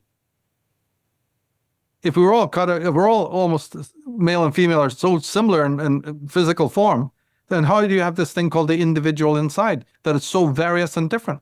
Even in the same family, people can be completely and utterly polarized and different in their outlooks. Yeah, that's the most. These are mysteries. Yeah, that's Right, the most it is. fascinating thing to me. Like, you could be raised the same way, the same culture, and yet completely different than your brother or your sister. Yes. And the Zodiac allows for that. The Zodiac is nothing more than an embodiment of the same thing. How that works, I don't know. People have tried, to build that into their systems. It can become important to some astrologers to really nail it down, and all this. But there's really no need. It's not that extraordinary, given the multi-layers, of meaning that is encoded. But when we use the left brain, then you have these big question marks that the reductionist materialist goes, well, there you go then. That's impossible. It's a bunk. Not that your thinking is bunk, but that this is bunk. Okay. Michael Tsarion doesn't care about you, what you think. He's already gone through all of that thinking and come out the other end. But if people want to stick there, I don't interfere with their psychology. They may have very good reasons why they don't want to go into those places, into the esoteric. Fuck, I'm not inviting them in. No. I have too much love for the subjects to have it contaminated by their filthy hands. Yeah. Michael, can we go back? You mentioned a name earlier on in the podcast and how he tweaks certain things. And it's an individual that I think gets a lot of flack. And there's some misconceptions about him. It's Aleister Crowley. So I'd love to hear your thoughts. I know you did an episode a long time ago on Unslaved about him, but so many people just associate him with dark, occult, satanic elements. And well, it seems today within quote unquote truth of communities that he's almost the poster boy for Satanism. Yeah. He's wheeled out, isn't he? Yeah. And when he's wheeled out, it's usually by ignoramuses. So the very fact that his name is on their lips shows me that there's nothing much worth listening to. And I've never been wrong in this. Every time he's wheeled out, same with Hegel, same with Madame Blavatsky, there's a whole bevy of people that are brought out and whipped publicly. And the men we love to hate, in the sense that we project a lot of things on them. I wrote an article called The Aeon of Horus. It's on the Michael Tsarion website. And this expresses entirely my thoughts on that story, He was no worse than the politicians that are ruling the world today, or the child traffickers. If you're looking for evil men, you don't need to be bothered looking at Aleister Crowley, right? You can look at Barack Obama or something like that, right? Or Jeffrey Epstein. You know what I mean? It's so abominable that his name has been so dragged through the mud. I understand why, but there are infinitely more evil people in the world than him. It's just that he got the tag. He kind of liked it. He played off of it. He was his own worst enemy in that way. He had a lot of Aquarius in his chart, and he liked playing the trickster and the devil, and he liked playing with people as a kind of a jester. So he brought it on himself a lot of the time. In fact, he went out of his way to attract attention, in order to sell books and things like that. But he was a great master, as far as I'm concerned. His tarot system, although slightly, there's certain things you need to amend. Joel, you'll know this, that there's a few odds and ends that need amending in his tarot structure. But the beauty of what he brought to it and the insight is just superb, supreme. There's nothing evil about the Thoth deck, and that was his greatest work. That's his finest work. So again, it's a thing where individuality was a curse at that time. He stepped out. He made himself a target. for the Christian lunatics to attack and anybody else, because he was into free love and, all this kind of thing, But a lot of it was his own histrionics and probably taking too many fucking drugs or whatever, which he did. But I don't think, to me, he's nothing compared to the other characters. They're far, far more devilish and evil. And as far as his systems of magic and everything was concerned, I've never found anything wrong with it. Yeah, thanks for sharing. Yeah. Well, I feel pretty content with how this conversation has gone and everything that we've covered. Is there anything else that you feel compelled or called to share on this, Michael? Oh, no, these are great questions. I didn't realize we were going to get into the Jains, And again, there's another, there's been about maybe half a dozen cataclysms since 50,000 years ago. In the, Atlantis book, I talk about the destruction of the planet between Jupiter and Mars, where the asteroid belt is now. Fuck, you can tell me that catastrophe didn't affect our planet? The loss of an entire planet that created the asteroid belt? Man was around to visualize that. And the aftermath makes up the theme of the entire Atlantis thing I've done. Later on, you get the comet. We didn't even talk about that. And how that traumatized the hell out of people and was written into their mythologies as well, right? Another celestial event that frightened, traumatized the mind, which is a central thing I've brought to this movement about trauma. We have this, as I say, thunderbolts of the gods theory, which you can read in Heaven to Earth article about another conflagration that took place in the heavens. So these celestial events have been left out of the narrative, of academia and also even in the alternative movement. So I've tried to do justice to those on different websites and different books to bring it back, so that we start to understand the mentality of the stellar cult, why they would look up in the first place, what they saw when they did look up, and how their canon of knowledge slowly, these would be the Ibaru, slowly became more and more mutilated. And some of that wasn't conscious because their teachings were worldwide. So wherever the Arya went, you've got to adapt their central gnosis to each and every race and culture that you're going to. And some motifs just won't work when you go to, Norway or Ireland or Holland or France. So different tribes there tweaked it, right? So the Vedic system is going to be a different iteration. The Celtic and pre-Celtic, a different iteration. The Nordic and the Gothic, the Grecian and the Roman, they're all coming from a common parent, but they're all tweaked culturally. And this then makes it difficult from our times to look back and see any coherent canon underneath it all. So there's an art in order to be able to decipher what is this ultimate canon of knowledge behind it. So I specialize in the men who are the geniuses of being able to take off the surface rust and this pigment, flake it all off, right? And get down to the underlying substructure and reveal the keys that are eternal and immortal, and across all culture. So that they've all been tweaked, they've all been given makeovers, and from where we're at, we don't see it. But your Joseph Campbells and your Gerald Masseys and Alvin Boyd Coons and all the names that I mentioned, even the Julian Jameses and other people you wouldn't first think of, these brilliant scholars, and I feature them, by the way, on the astrotheology zone.com site, on the Irish Origin site. I feature these people. I've spent years and years and years not only reading their work, but synthesizing and shrinking it, to present it to the public. These L.A. Waddell's and Commons Beaumonts and all, and shrink it down so people, without having to go into all the information themselves, taking years, can get a really good gist and remember who these men are, and their work, and gain amazing wisdom out of it. Albert Churchward, the great expert on the stellar cult. So this stellar gnosis has slowly, become more and more mutilated, more and more shredded, And the more and more you can go back to the original canon, the more wise you become. And the less self-deception also on a psychological level. You can start yourself then peeling away, the rind, and go deeper into knowledge and break through these windows of self, these barriers of self-deception that I talked about, that everybody's admired in. And now they're reaching critical mass, where the ignorance factor and the stultification is so extreme. We've maxed it out. So now we need the AI to take over. Yeah. The alternative to that is to say, no, go face yourself.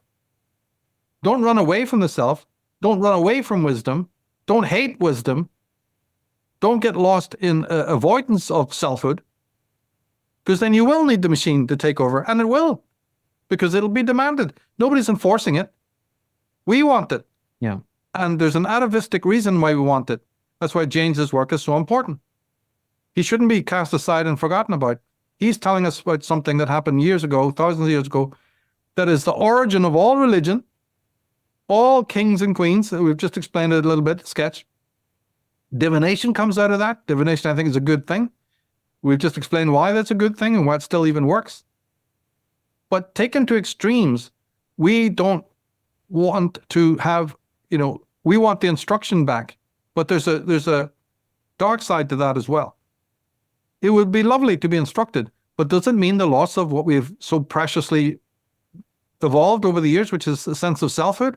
Do we hate it that much that we want to sacrifice it on the altar of the gods again? Everybody must make up their own mind about that. Yeah. Michael, why do you think that we see a rise today of, like, for example, fringe groups called, space is fake? We live on a flat, stationary plane. Like, this seems like in antipathy to, like, the stellar cults and, things of that, etc. Why do you think there's a rise of that today? Well, it's part of the lunacy that most human beings are lost in. A lot of these, when you understand the different kinds of machinations of the controllers, of how they've insinuated, especially Gnostic paradigms, would be a place to go for this. We've talked extensively about this on Unslaved, still have more to do on it. When we see the bypassing of what I call the Western mystical tradition in favor of the Eastern tradition, these are two areas that are bad, and the rise of the New Age movement, the rise of drug taking in excess, this ayahuasca cult, and all the rest of it, it makes screws loose in people's consciousness. Probably they already had a screw loose anyway, but even if they didn't, by getting involved in these kinds of things, and there's other ones as well, but those are the ones that jump to mind now, you get a false picture of the reality of the actual in favor of the non-actual or the hypothetical, right?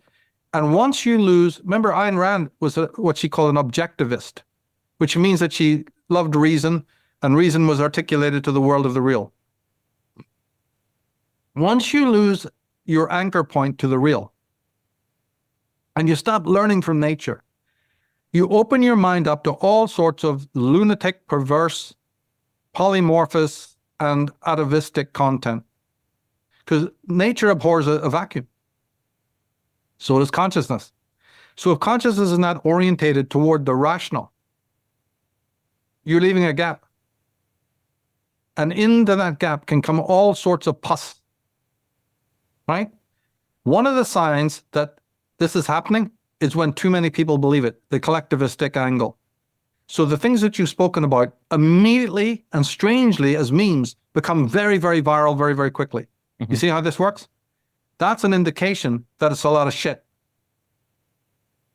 The more anti-individualistic it is, the more it's just picked up automatically, shows that it's one of these memes. And that people who abnegate selfhood, who allow their minds to lose their rational faculties, the core self, in other words, fall prey to this. Now, there's a lot of work that can also be talked about in terms of mental dissociation. We don't have time to visit right now. That also helps to explain this. But I just think that the penchant of the human being, whose root is self-deception, self-deceptiveness. And how that came about is through the traumas that I address in my first book, right? So even the self-deception has an origin from a historical amnesia. Talked about all of this. But now that that is the center, don't you see that it becomes like a rotten seed that gives rise to a tree that's just horrible, a horrific thing, right? Full of ugly branches. You know, because from that seed of self-deception, nothing but nightmares, nothing but monsters are created. And this is where the human race is impaled. And it takes, you know, and the more and more that the human race struggles to get free, the more and more it tightens the net around itself. It's a very Zen principle. Mm-hmm. How do I get free of this thing that my very movement to get free of it further enslaves me? Now we're in a different world altogether. Knowledge of the beast.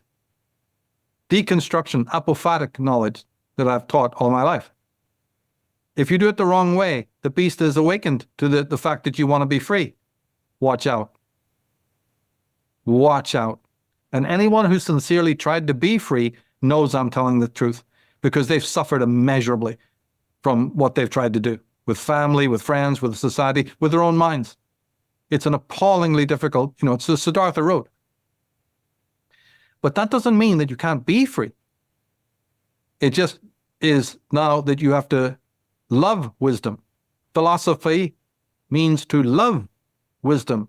Misosophy is to hate wisdom. And most of the human race hate wisdom. So they run into anything and everything. The things that you're talking about provide distractions for the soul that hates real wisdom. But he must disguise this instinct from himself. This is the main part that nobody gets. Right? When we talked about the distraction of men and women earlier, those men and women don't think that they're distracted. They're given to charity. They're on TikTok. They're being honest and open and showing themselves and being grandiose and exhibitionist and real while they're on a digital interface. Right? So there's a mechanism of mystique and camouflage created to give oneself the impression that what you're doing is completely authentic. And that's what your New Age movement is all about. And the people who join it, and these churches and these philanthropists, and all our world is saturated not only in the self-deceptiveness, but the camouflage to believe, but no, I'm sincere. Right?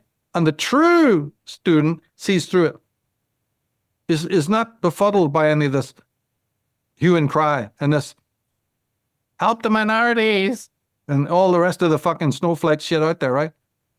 And so the real study of mankind and womankind is the art of self-deception. And how people will do anything, like Jung said, except to face their soul. They do anything, no matter how absurd. Vernon Howard said, see human madness as madness and save a lifetime working it out. Yeah. Really profound words. Mark Twain has said the same thing. Many people, the great wise ones, all know this. And that quote's in this book by Vernon, actually. Oh, I see. Yeah. So, exactly. So it's a solo individual thing. But every now and again, in order to avoid the truth, people will create these movements, this boogaloo stuff, convince themselves that it's all true, that they're helping the world, helping their brothers, really sincere. You know, what can you do about it? It's the way things go. What you can do about it, though, is study human psychology to find out what self-deception is, what dissociation is, what autophobia is, and all the rest of it. And that's what we do. You know, that's what I do all my life, and try to bring that nuggets of that to the public, you know, as much as I can. But I'm not selling it to them. If they don't like it, they're free to go in somewhere else, you know? Yeah. As always, Michael, thank you. It's a pleasure. It's a masterclass to spend 90 minutes to 2 hours with you. So appreciate you taking the time and offering up your wisdom to our audience. No, you're most welcome, mate. You know, really appreciate that people are like yourselves are actually open-minded to a lot of this. It's tales that need to be told, you know. It can't be told in sound bites. So you need the time, need the hours, and need the receptive mind, the good questions, you know, to get into some of these things. It's one of the benefits of the internet. There are good sides to it all. So Yeah, of course. We get to connect with people. We get to have these conversations. I mean, all three of us connected because of the internet. So there's definitely benefits to it. But as always, it's a tool. And so use the tool appropriately. Don't let it use you.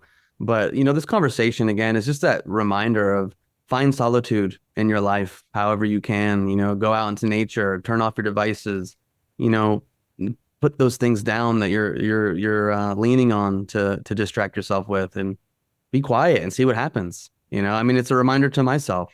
I'm grateful that I'm spending a little bit more time outside and planting trees, because I feel like, okay, I don't have my phone on me. I can just go hear the sounds of the birds, of the crickets. It's a whole different experience.